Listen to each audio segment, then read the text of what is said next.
So these, I'll show you the book in the minute, but these went along with these these were on tablets, kind of like pretend books out in the library. I'll show you a picture of those in a minute.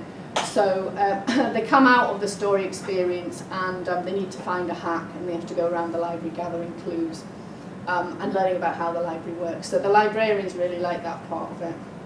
And then we came up with what these books would be. I think it was called the Book of Difference to start with, and then it ended up getting called the Index of Hybrid Species.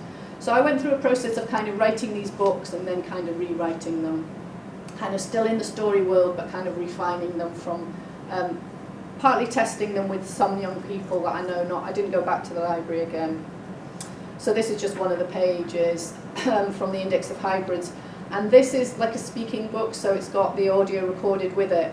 And that's one thing the librarians like, because it helps kids who are not very good at reading, because they can listen and read at the same time, so they quite like that. And it just gave another feel to it, having a there was kind of some audio in the installation-y type thing, and then some audio in the rest of the library. So we also came up with like a hack manual as part of the story. They tried to kind of hack this machine and it didn't work, so we came up with a hack manual. With some crazy things that the characters did. And the feedback from the library actually was they thought there was too much reading. But because it's for 9 to 13-year-olds, I think they were thinking it was too much reading for the 9-year-old, and I would possibly agree for some 9-year-olds. But then you don't want to dumb it down too much. So we didn't take any of the reading out. We just said they'll read what they want and they'll just skim through it. If they don't want to read it, they just tap that button and it just flicks over. So then we had a testing week, a preview, and supposedly an opportunity to rewrite. But what I realised at that point was, particularly with the physical things in the Arduino, actually I came up with some ideas for some rewrites, and actually it wasn't possible because partly the timescale, we only had a month till the actual main launch, and partly lots of things had just got really set in with the kind of set and everything, and with the Arduino that were not easy to change unless we did a lot more work on it, and there wasn't the time. I guess what I'm saying here is I think that you can write, if it's a good story, you can write it across whatever media, but I thought I would have more of an opportunity to kind of change it and go, oh no, I'll not have it on that screen, I think it needs to come early, like you would kind of rewrite a script or re-edit a film, it needs to come earlier in the film, and those things, because of the physical interactivity and the actual kind of physicalness of it, weren't possible.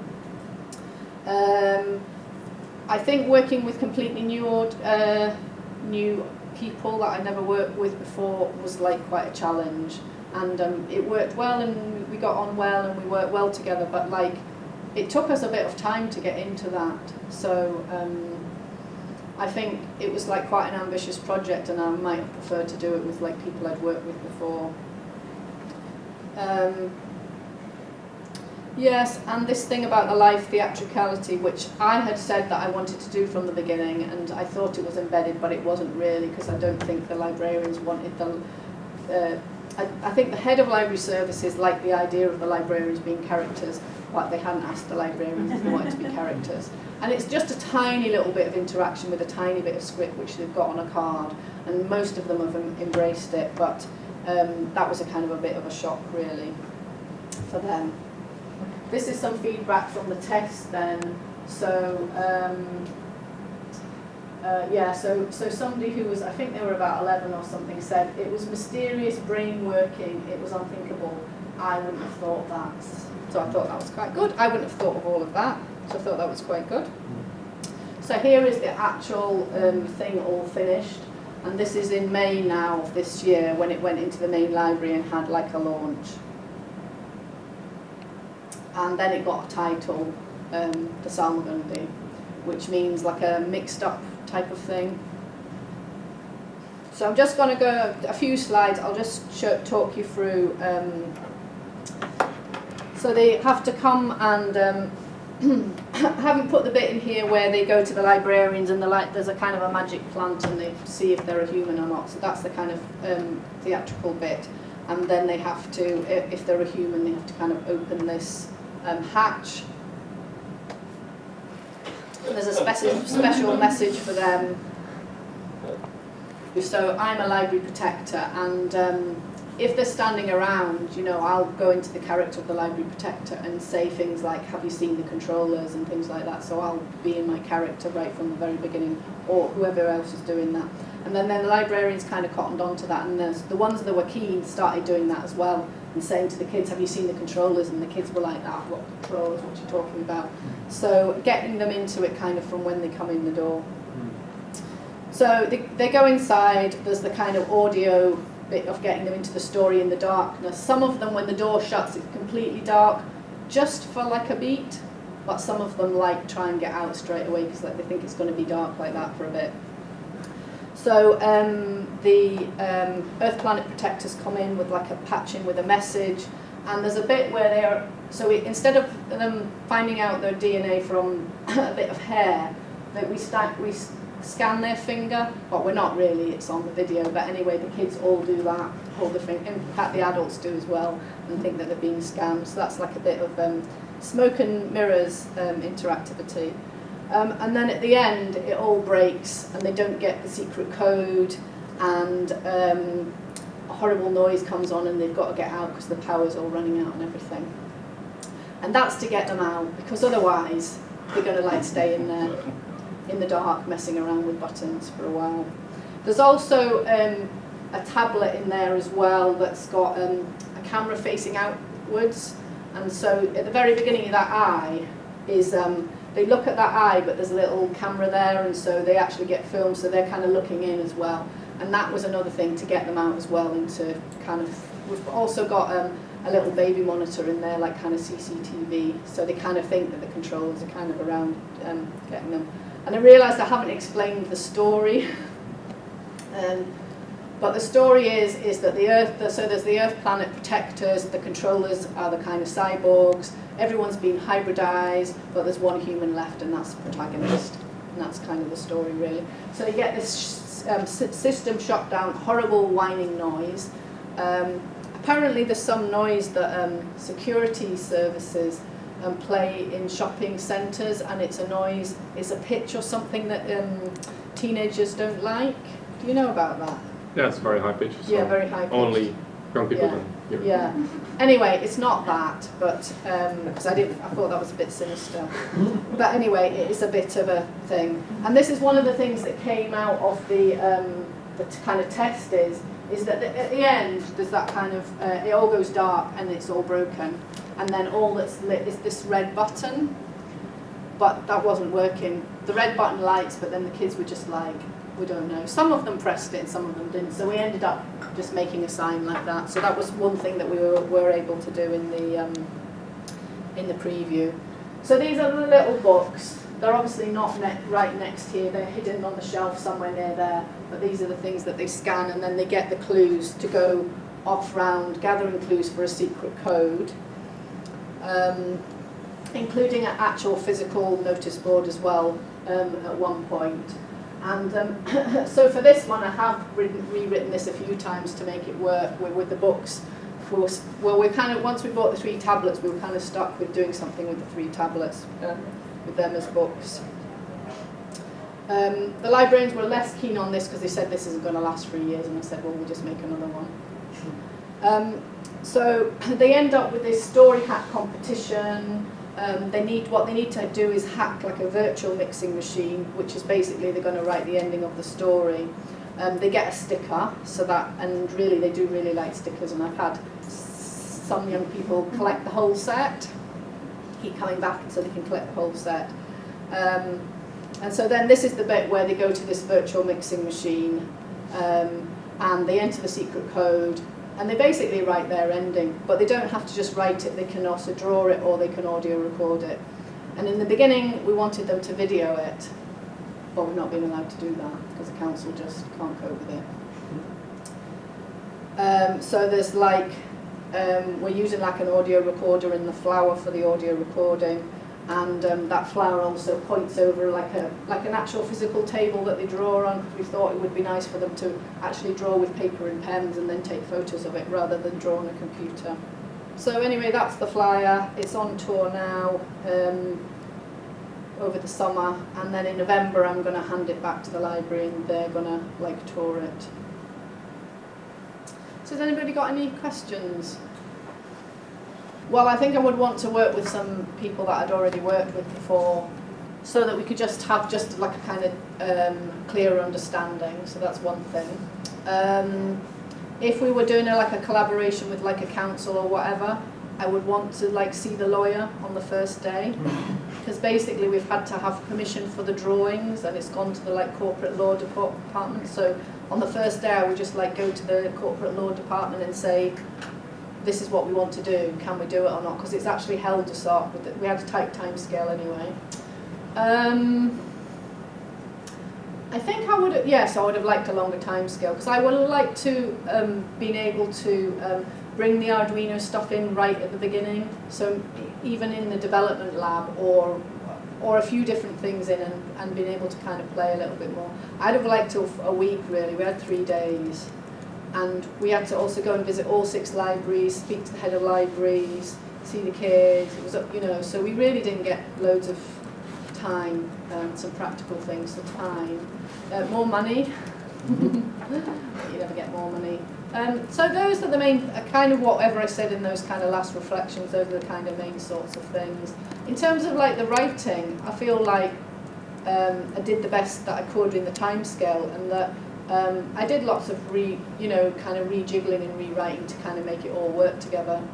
And we've had to like paint a few things on, a few signs on that weren't there. So when we couldn't, like we can't change the end of the video now because it's like a great big process to edit it and render and export it and everything, and there's not money in the budget to do that. But I thought there was going to be.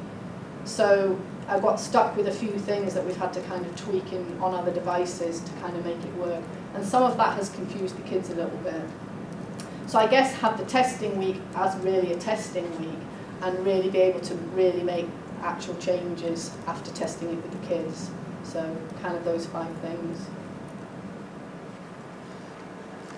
The young people love the quest thing. They actually run around the library getting the secret code. They sometimes shout, because they get a PIN number to get in the door, and sometimes they think that's the secret code, and they sometimes like shout 999 for the PIN number for the thing in the middle of the thing. So so for this project in that age group, I think that the quest works for them, and that's what they want to do. Do you have any thoughts on why that works for them? Because they're sort of teenager, kind of pre-teens, and it's sort of like a control thing. Like they want to be the human who's saving the world. They want it to be them. They don't want the end of the story, so they want to write the end of the story. They want to have the control. So when they come out, they've done all the quest. Because in all those books, like in those books are like Orchid's Diary. So if anyone wants to look at any of the kind of multimedia stuff I've got on my drive, but like Orchid's Diary there, because she's talking about her dad. So all the kind of backstory are on all these different books and tablets and things. And but at the end, really, they want to say what happens at the end, and they want to do it. So the combination of those things. I mean, there's got to be something driving forward, or they're not going to want to press the button or go to the next thing. It doesn't have to be a quest. It can be solving something, so not necessarily a quest, but there has to be some kind of thing pushing it through. It didn't survive at all, no. So the scene 2A and 4A just got wiped out because they felt like within the 10 minutes that there wasn't time to go off in that direction. So then I tried on the next rewrite to have it like you didn't find it the first time, but the second time you went in you found it. But then they ended up just partly budgetary and partly time, saying so they'll just have to discover other things in different ways over the whole story, which they do, because I've had like some girls who've done it about 5 times, and they do find different things each time. So yeah, and they just decided that there just wasn't time for that, so that didn't survive at all. In terms of like the kind of non-linear though, that some people do go to the books and start looking at the books before they go in. So they're kind of having the non-linear thing, but just like in a slightly different way. Yeah, I've got loads and loads of feedback. Yeah, the kids love it. They love to like run around doing they love to go in the thing, and they like the kind of dark thing and pressing buttons and everything. And and the kind of mystery thing. They like running around the library because they get told off for running around the library, but with this project, they're not being able to be told off, so they kind of run from book to book. So that's in terms of positive feedback. Most of the librarians like it. They actually like being that character because they're called library protectors, and I don't know, for people anyway who are not in this country, are been lots of funding cuts, particularly of libraries, so lots of librarians have been made redundant. So they like this character of the library protector, which I did on purpose. In terms of like feedback of things that are not so good, there are some, like I've had some young men who kind of go in, put their phone on, start listening to some music, just think it's just too weird and don't like it and come out straight away. So they can come out straight away if they don't want to stay in. And they definitely haven't wanted to read anything. But I just think they would be like that anyway. And yeah, that feedback I said earlier that some of the head librarians thought there was too much reading. But we decided not to take any of the reading out and just said to them, the kids will read whatever they want to read, and they'll just so sometimes they don't read anything in the books and they just run around and do the story treasure hunt and write one line for the end. So it's kind of to have a range, for a range of things. Kids walk in and they go like that because it's like some big thing in the library. So it has been on Facebook and tweeted, but most of them haven't seen it because they wouldn't go on the council's Facebook or Twitter. So yeah, it's completely like drop-in thing. And then so part of that kind of like a bit of invisible theatre / character thing is just engaging with them as the character. So we have like a little necklace with a little book on it, and so we're not like dressed up in any kind of thing, but we have our little, and there's a little Earth Planet book which has actually got another book inside. It's just like a book cover, so we kind of have a couple of props and things, and so we're just in that. I actually really, I'm not a performer, but I actually really enjoy being that library protector character. Kind of engaging with the kids like that. So I sometimes, like, I'll have the book upside down, like I'll have the cover upside down, and I'll just kind of go like that to them. The teenagers just like completely walk away. They're just like really embarrassed by it, but the little kids like it. So yeah. And I've had like 5-year-old, like I had a 5-year-old the other day, and I had to ask her like her age. She was like reading, but she could see she was a bit puzzled because the story is like is for a 9-year-old, so it's quite advanced. But she went around and got on it all right. And also people will go around with younger kids will go around with their parents. So there's a bit of toilet humour in there for the boys, and I guess the kind of dark. That kind of like some of the little girls are like scared. Like the other day I had to leave the door open for one of there was like an 8-year-old. She didn't want the door shut, so the boys like the kind of dark thing of it. So yeah, I just kind of had to write quite wide, and they like the hybrid. They kind of see it as, they take their own interpretation. So they like the kind of spider hybrid. They kind of like all that. And I think there's this fungi hybrid. So they kind of like this grossness. And then the young women like the kind of orchid hybrid, and they kind of like that. So they just take different things from it. Well, actually, if I look at the figures the other day, we're kind of is more young women, but it's more young women coming to the library. So and then they like say the books are purple and things like that. So maybe say like a 13-year-old boy would be like, well, I don't like the look of that book. It's like a kind of purple book with a flower on it or whatever. So it was a bit of a challenge, but I didn't kind of want to go. I kind of wanted to just let the story tell itself and try and cope with some of those things. So like maybe we'd be better making black books or something. Yeah. So for us, for working with the arts, we're making a piece of art, and I know that that's what their objective is for getting them into the library and reading, but that'll happen anyway if we make a really good piece of art. So we concentrated on a really good story, told in an interesting way, using devices, but also using, like there's some kind of physical kind of things. It's not kind of completely all on there, so to have kind of some physical things.